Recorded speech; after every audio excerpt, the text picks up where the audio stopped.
Welcome to ज्ञान सेतु। तो आज है हिस्ट्री फाउंडेशन बैच की क्लास नंबर 15 और इस क्लास में हम अपने हिस्ट्री के चैप्टर 5 महाजनपद काल को डिस्कस करने वाले हैं। तो यदि आप किसी भी कॉम्पिटिटिव एग्जाम्स की तैयारी कर रहे हैं तो आपके लिए ये सेशन बहुत ही महत्वपूर्ण है। आप पूरी प्लेलिस्ट को फॉलो करें। यहाँ पर आपको history, polity, geography and economics की कंप्लीट क्लासेस देखने को मिल रही है। आइए हम शुरू करते हैं अपने चैप्टर 5 महाजनपद काल को।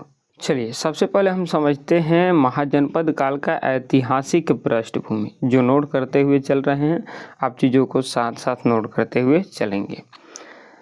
यह जो है प्राचीन भारत की दूसरी एक नगरीय क्रांति थी। हालांकि इसको नगरीय न बोल करके ग्रामीण नगरीय ही बोलेंगे। सॉरी अरे थोड़ा सा।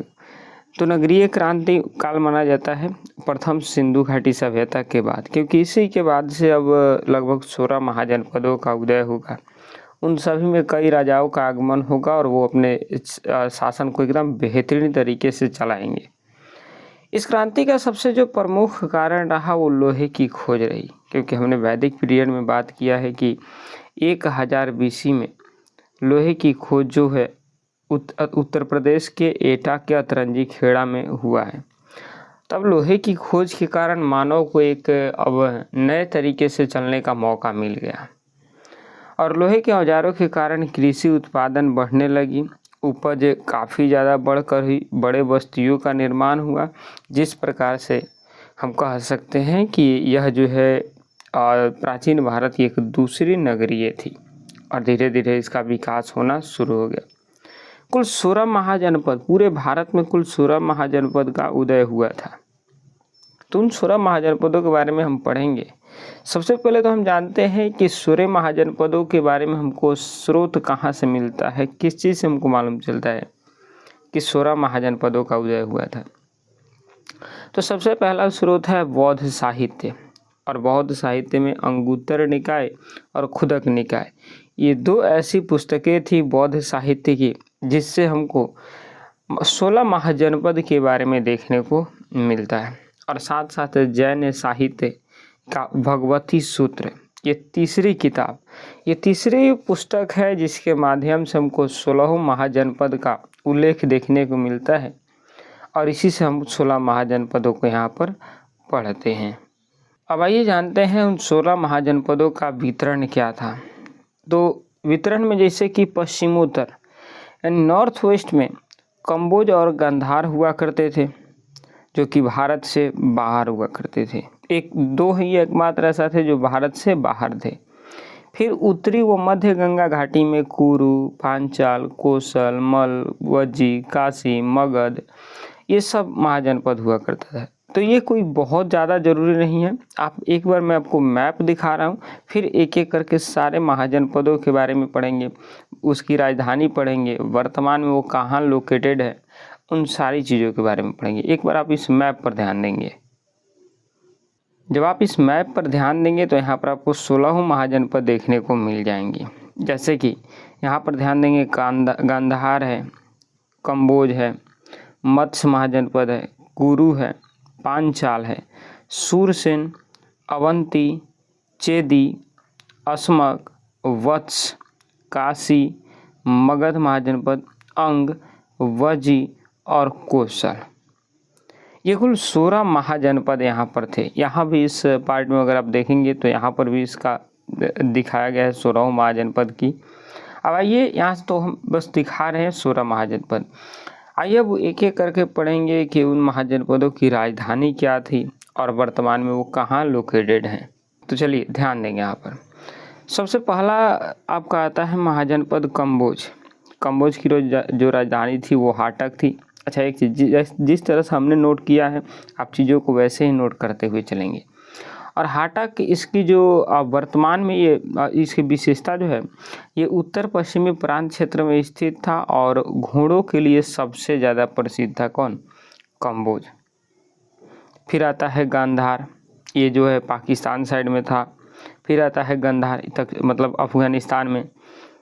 इसकी राजधानी थी तक्षशिला, जो कि अब वर्तमान में पाकिस्तान में है और आधुनिक रावलपिंडी व पेशावर के समीप में है।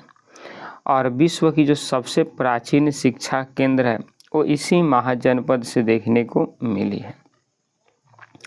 तीसरा महाजनपद है कुरु। कुरु की राजधानी थी इंद्रप्रस्थ या हस्तिनापुर, और हस्तिनापुर आपको नाम से स्पष्ट हो रहा है, महाभारत आपने देखा ही है, तो महाभारत कालीन जो घटनाएं थी वो यहीं पर घटी थी। तो ये आधुनिक जो अभी वर्तमान में दिल्ली और मेरठ के आसपास का क्षेत्र है, और महाभारत कालीन जो इतिहास था वो इसी से संबंधित है। चौथे पर आपका आता है पांचाल।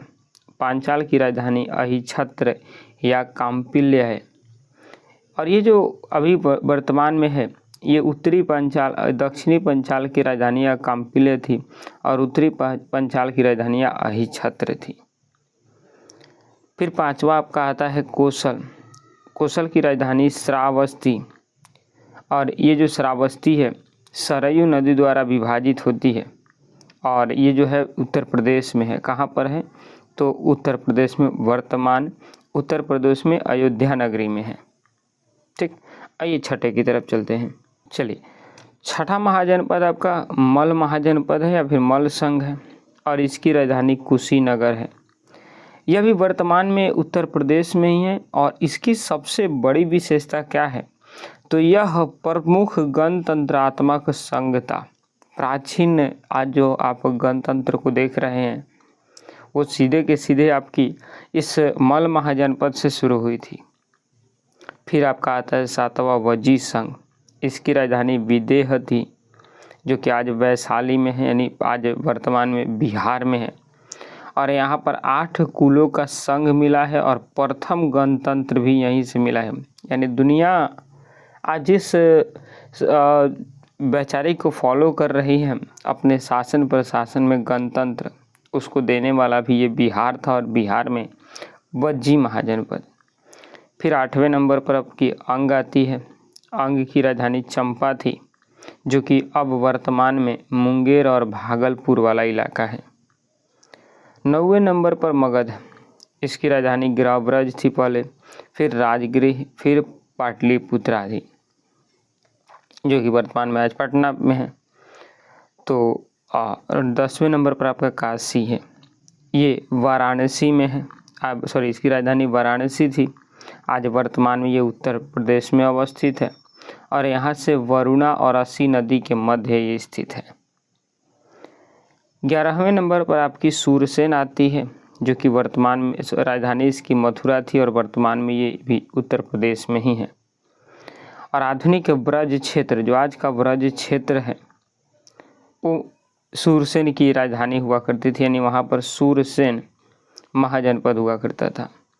12वां पर मत्स्य आता है, मत्स्य महाजनपद।